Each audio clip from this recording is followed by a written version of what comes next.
This episode is brought to you by Mortgage Workflow Partners and the Mastering Encompass series, both for users as well as administrators.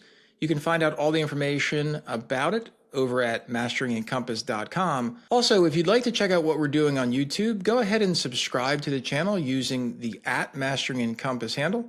And make sure you stay up to date on all the information, not just with podcasts, but also video content that we bring to you as often as possible. Now let's get on to the episode. Hello, everybody, and welcome. My name is Larry Bailey here with Mastering Encompass series. I'm with Mortgage Workflow Partners. I'm on YouTube, you name it, I'm there. Most importantly, I'm here to have a conversation with you today.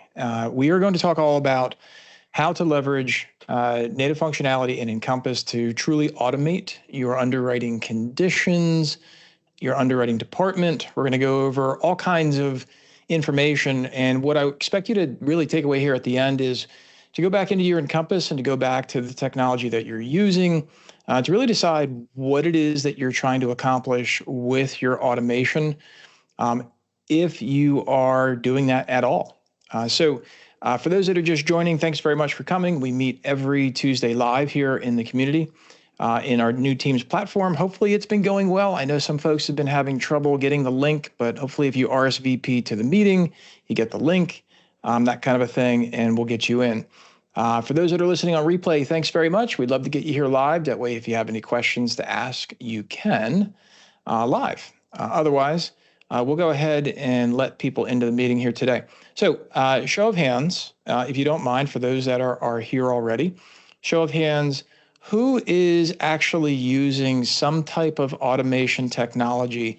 And I don't mean the automated conditions, standard conditions, some type of either third-party tech that you're leveraging automated conditions into your environment, or you are one of the early adopters of enhanced conditions and you've used workflow rules to automate something in your conditions.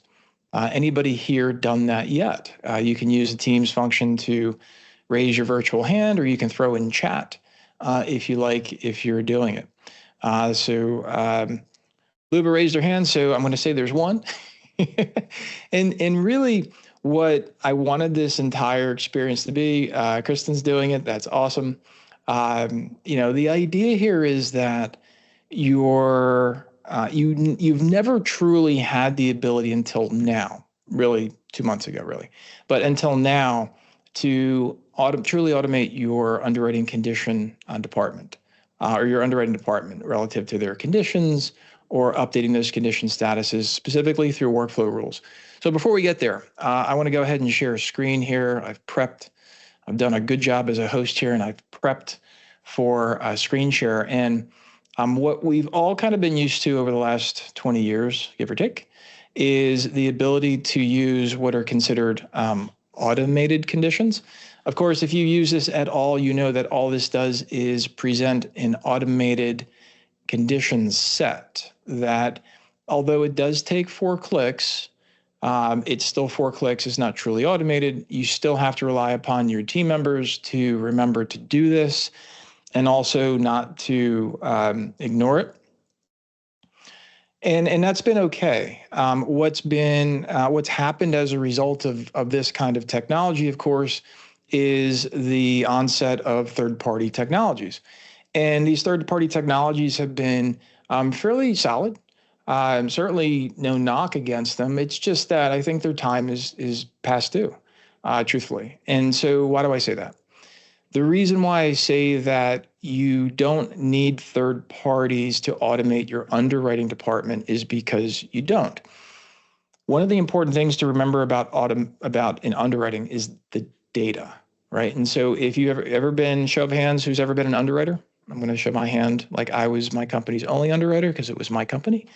But I've held the role of underwriter for others. Jill's done that. And it's fun times, Jill, right? You're always worried about the data. Carrie, obviously Carrie.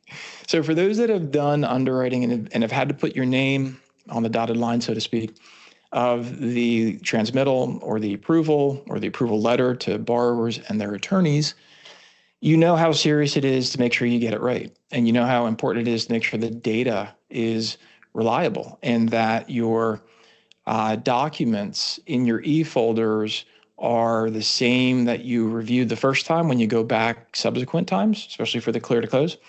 So I want to talk about that today and make sure I shared with you what works, what creates challenges, and what's possible natively. For me, the big thing is always workflow before technology. I'm in the process of actually trademarking that because I think it's that important to really put out there as a mark, because I've been talking about this for years and years. So for you, what I want you to think about from today's conversation is, how does the loan go from no conditions to sold with no conditions? So the no conditions up front is you, of course, where you're conditioning the file.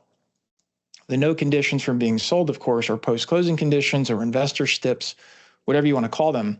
And there's this whole process to making sure that, of course, we're delivering that loan as quickly as possible. We're selling that loan as quickly as possible, because every day means more money that we're not making or that we're losing on warehouse lines or extension fees, things like that. And when it comes to the pre-closing part, as well as the pre-application part even, the idea of knowing what conditions are existing in a file are important. Things like making sure that we can import the AUS conditions is okay. But what I'm talking about is, again, on screen, where we deal with automated enhanced conditions. And the reason why this is important to talk about, and for those of you who've been listening to me for a while now, I've been on the enhanced conditions bandwagon for quite some time. And the reason why is because I'm always looking ahead to making sure that the loan files that are in, the conditions that are in the loan file are there because the data exists to require them. So let me back up a little bit here. Again, show of hands, who's using anything that is in Encompass Partner Connect for data?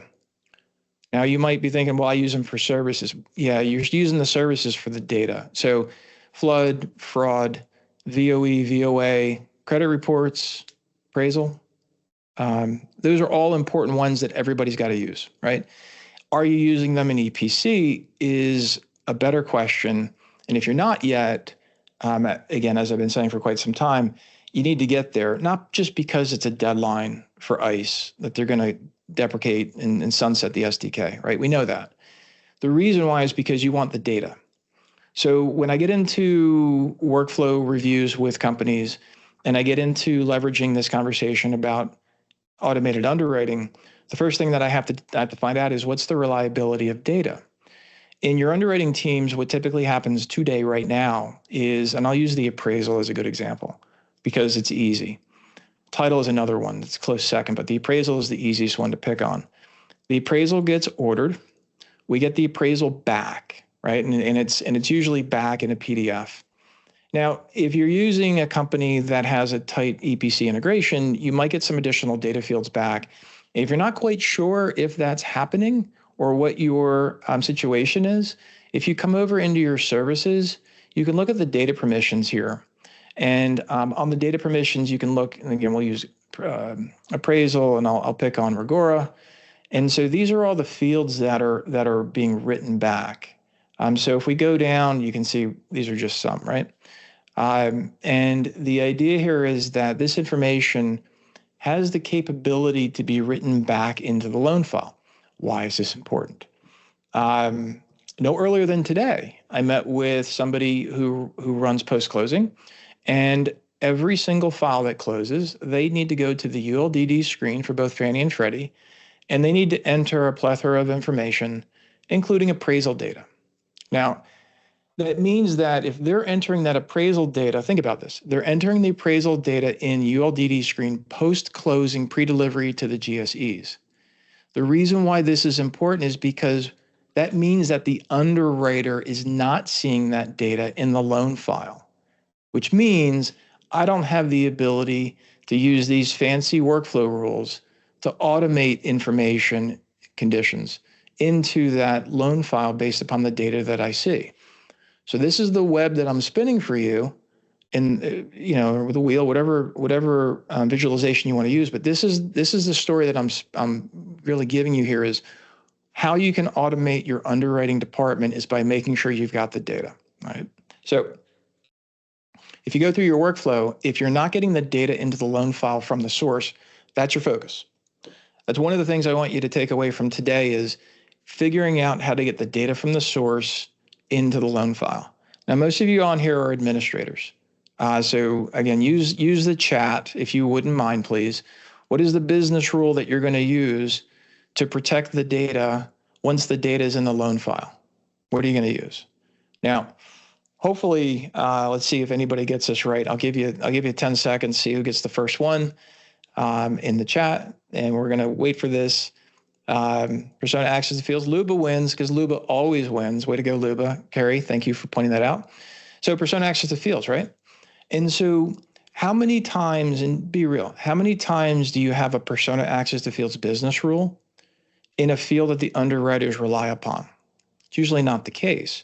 What we really think about persona access to fields is, when do we not want a person to be able to change the data that we've had problems with? It's a very reactive response. And if you do it differently, kudos to you. But most admins are usually just building out persona access to fields business rules in settings down here. And they're doing this because something happened. The rate is locked, so we want to lock things down. The loan was approved, so we want to lock things down. Well, maybe now the appraisal got returned. So now we want to lock those fields down so that nobody can change the data from the source. Now, if you get in that mindset, hopefully you're kind of getting what I'm throwing down here. If you get in that mindset and you start looking at everything in your loan file as data, whether it's from your VOEs, your VOAs, credit reports, appraisal, fraud, these are the same things that I outlined a moment ago in EPC. Once those services are returned, we know that, right? We can see it in both the field data as well as in the document if that's what they're returning. And we can use those activators to engage our protection of those fields accordingly. So if you've never thought about that, it's because you just never did.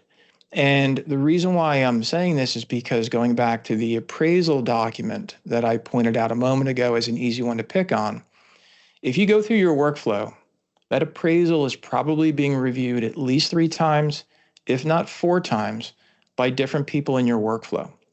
Some of the common things that people are looking for are if there's any subject to completion. That's a big one. Or what's the property address compared to the rest of the documents? Or what was the value? Or is the purchase price listed? Or how about the sellers? Do the sellers on the appraisal match the contract of sale or purchase agreement, depending on what you call it? And the list goes on and on and on. And so I want you to think about that repetitive behavior from your teams, and how can we make sure we look at the data, compare it to other data that we already have, and evolve in a way that the only time we need somebody to review the appraisal and the title for address is when these data sources don't match. So to take this a little step further, what I want you to think about is when we typically think about comparisons. So I'm a big proponent to comparison forms and 3 distinct teams. The first team is going to be the underwriter. The second team is going to be secondary, and the third team is going to be closing. And the reason why I advocate for those 3 particular teams is because the files always leave and come back. And we're relying upon those team members to take action appropriately based upon what is consistent in the file for data since the last time they saw the file. And so if you subscribe to that, like if you agree with me on that, then what I want you to start to think about are these data points that the underwriter needs to see and clear, if they need to clear that at all. I mean, think about it. If you have them signing off in the purchase agreement, they're looking at the data in the purchase agreement. This is why some third parties are trying to invest in OCR tech to look at the purchase agreement and pull data off so they can get it into the loan file. For me, I don't need third-party tech to do that. I can make sure that a single person is responsible for that, and based upon that data going into the loan file, it's protected and it's used for conditioning. So think about your workflow, think about how the data is getting into your loan file, and then most importantly, think about how many times you have somebody in your workflow checking that document for that data that's already been verified. The story I tell on this is this was not an Encompass client. This was somebody who uses a different platform. And I did an on-site workflow review and met with the executive ownership of the company afterwards. And he said, "So how we doing?" I said, "You're doing great." I said, "You've got 4 different people checking the same document repetitively." And they were like, "BS." And I'm like, "No, for real." And they were like, "Prove it." And I said, and I showed them the review notes, and I showed them the thing that was being reviewed 4 times. Guess what? Was the appraisal. Second place was the title report. Third place was homeowners insurance, right? And so why do I bring this up? And when it comes to automating underwriting, Luba said something really important. Luba said it's paranoia of things changing. Actually, it's the paranoia of being fired. So I know that's probably what you meant, right? Things changing and then somebody gets in trouble. Candace says check the checker ×3. And the attitude here is, I don't know if the information that went in there is correct. So I'm going to do my best to protect the company. So the intentions are well formed. But the reality is it should be unnecessary if the data is valid from the source and it's protected. So how does all this matter? If you're using standard conditions, right? If your conditions in here, what can you do about automating your underwriting team today? The best thing you can do is using the automated conditions business rule here on screen. And as a reminder, all this does is present your team the ability to have an automated condition list. So if I were to go into this particular loan file, I'll just pick a new file, and we'll go FHA because that's what the rule is set for. So if we go in, if you've never done this, that's why I'm showing you what this looks like, because this is what exists today if you're using standard conditions, which truthfully most companies are. So if we go into this particular loan file, we've got, the one status is that we've got FHA. And so if we come down here, we got FHA. So we come over to the E folder. Oh, this is enhanced conditions. That's not going to work. I'm so bad. Sorry, guys, to put you through that. Let me see if I can get you an old file that's got out here. So Chris says, I get it. Services go down frequently and glitches happen within the system. To Luba's comment, I feel like trust in the technology. I feel like also trust in the technology. Maybe. So the one thing that strikes me as odd in this part of the conversation is, if we don't trust the source of the data, or it goes down frequently, et cetera, why are so many companies trusting OCR? Why are so many companies trusting VOD or VOA, right? Or VOE, depending on what you call it. So you kind of can't talk out of both sides, in my opinion. You could try, and you can have backups in case systems go down. But as an example, like with Truve, which does VOE stuff, if your borrower doesn't, or your borrower's employer doesn't subscribe somehow, or it's not integrated, you can't use the technology. So, what do? Well, we still have to get a pay stub or W-2s, and that data still has to go on the 1003. Okay, well, who do we trust? Now, you might say, well, we trust the underwriter, but the underwriter's not the one that's putting the value in. Who does it? Loan officer or processor. And they put the values in the 1003. They calculate, they do whatever work they're supposed to do. And then it goes to the underwriter who re-verifies the information. Now, if you go through and we trust the underwriter's calculations of income for the purposes of DTI, for the purposes of a condition being generated for that, well, then we really shouldn't fire any auto conditions until after the underwriter's done with whatever that calculation is for income verification, things like that. So, it's a hard conundrum to deal with. And so in this particular file, if I did my job properly, but I was busy talking, my apologies.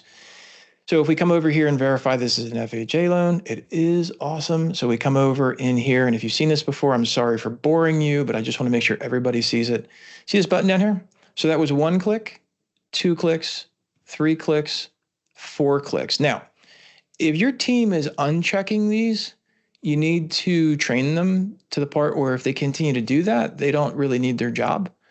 So yeah, it's a threat. And they need to leave these alone and click add selected. Why?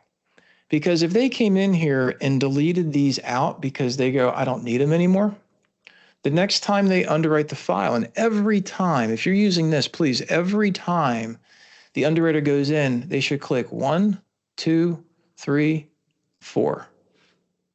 That's why you don't delete, because it should come back. Now, this is part of this conversation, is the idea of making sure an underwriter really appreciates the fact that this condition came in. We don't need it, so therefore we waive it. The idea of underwriters going through and removing conditions that they don't need, it's not their prerogative to do that. And so in the comments here, if you're watching, if you're watching the chat, you'll see Candace says they don't want to, quote, clear what they don't need. That's not their choice. So Kristen says we do not allow deleting or blocking automated conditions. They have to waive them and report conditions that do not apply. And I think Kristen's philosophy and workflow is great because that means that we have to tweak the business rules so that only the correct conditions come up.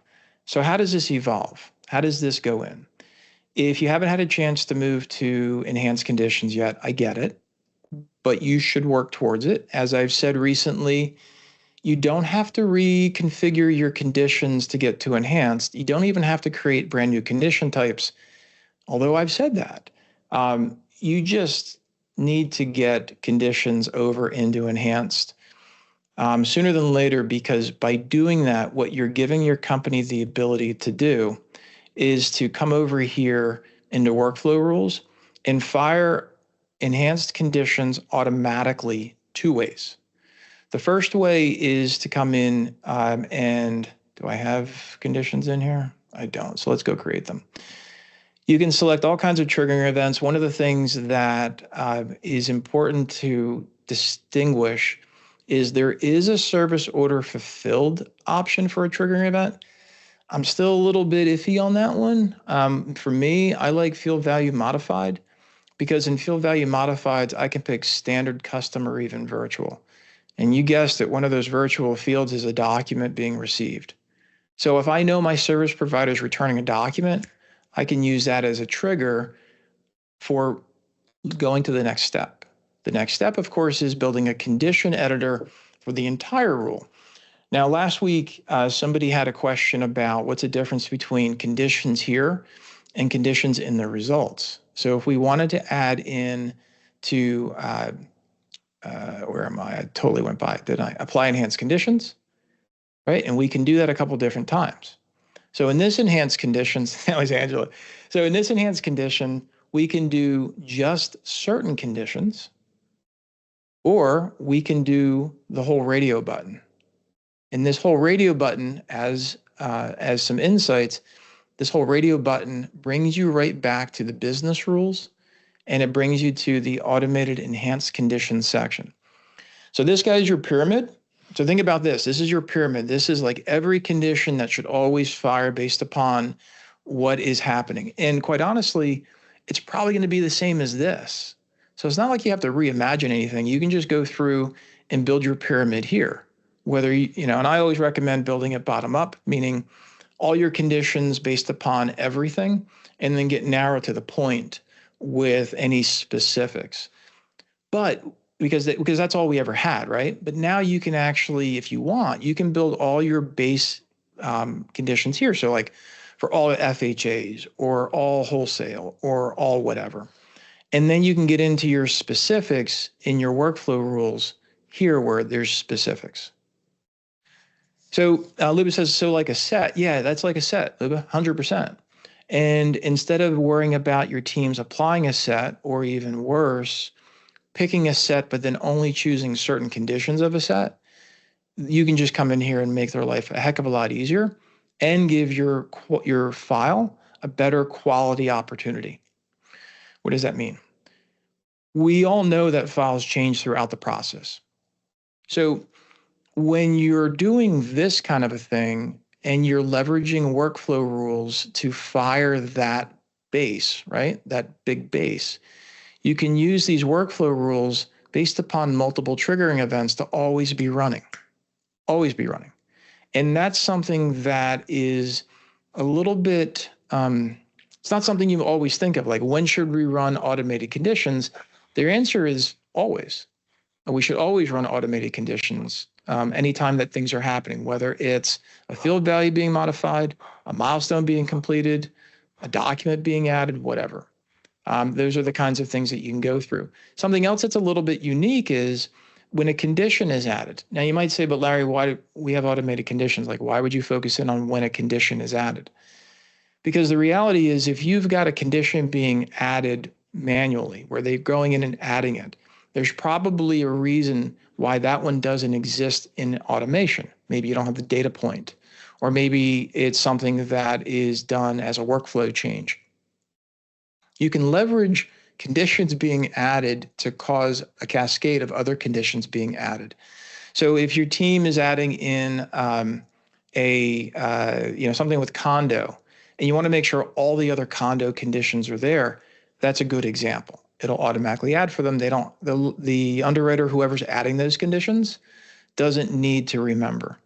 Luba asks a question here in chat. What if a condition is cleared, but then something that triggers that condition is updated? What happens to that condition? Is it uncleared? No, it is not uncleared.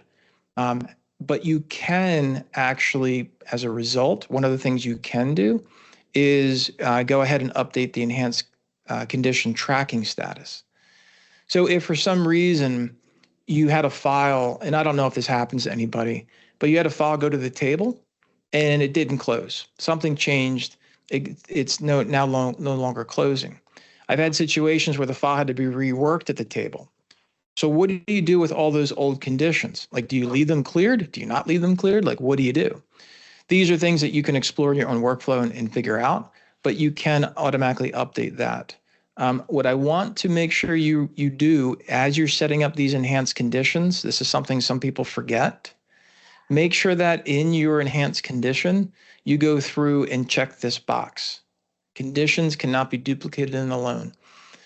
This is for most conditions, probably almost all. I can't think of one where I would want it replicated. If you leave this unchecked and you do automatically apply that condition, it will replicate. So this could be an opportunity where you do want it to replicate for like a clear to close condition or something. But my experience is most of these conditions need to be checked so it cannot be duplicated.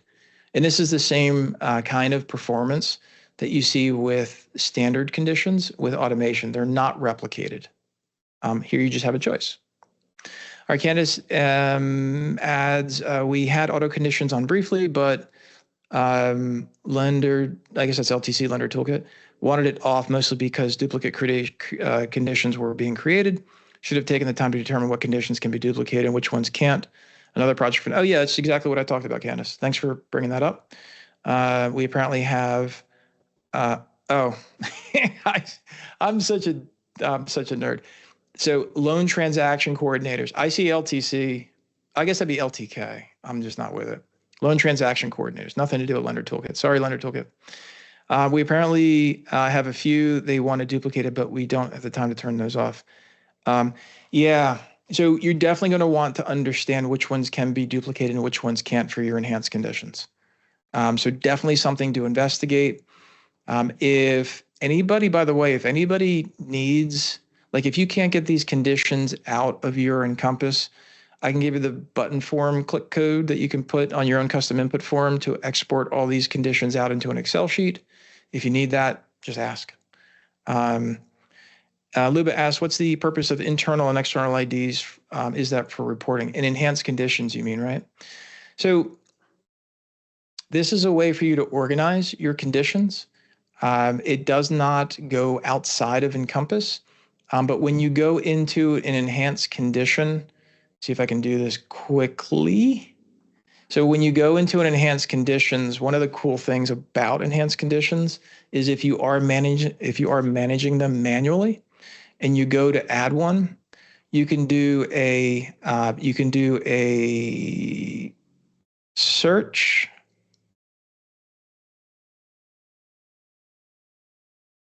This is not what I was trying to do. I think that was documents I was thinking of. In any event, you can see where we got the internal ID and external ID. So that is where that'll get referenced, Luba. But it's strictly just a reference for you to make sure that you've got the conditions lined up with your own organizational flow. It's not meant for anything in Encompass that I've found yet. Hopefully that's helpful. I was looking for some, I think it was document name. I think if you add document names, it does something a little bit unique. Alex asked, do I have the button click for enhanced conditions now? Sorry, Alex. It's not that I've seen. I appreciate you asking. Externals are outside facing. Depending on how you put them on any external resource. So you could add the ID if you wanted, but again, when you do your approval letters or if you're exhibiting on like a website or something like that, you don't have to present that external ID if you don't want to. So big takeaways here. Work on your standard conditions. Make sure you understand how your workflow goes. Make sure that you explore the enhanced conditions because it's still a big project for a lot of people. And make sure you start thinking about your data. You know, it's all about the data for me and getting through and leveraging all this technology and just start picking away at the littlest parts of that process. And you don't need third-party tech to fully automate your underwriting department and your underwriting workflow. You really don't. And love to continue the conversation. If you have any comments on this, throw them in the community. Let's keep talking about it. That's all I got for today. You guys are awesome for always coming. Thank you very much. Have a great day and enjoy. And please share with us any successes you have. We'd love to hear about them. Take care, everybody. Bye-bye.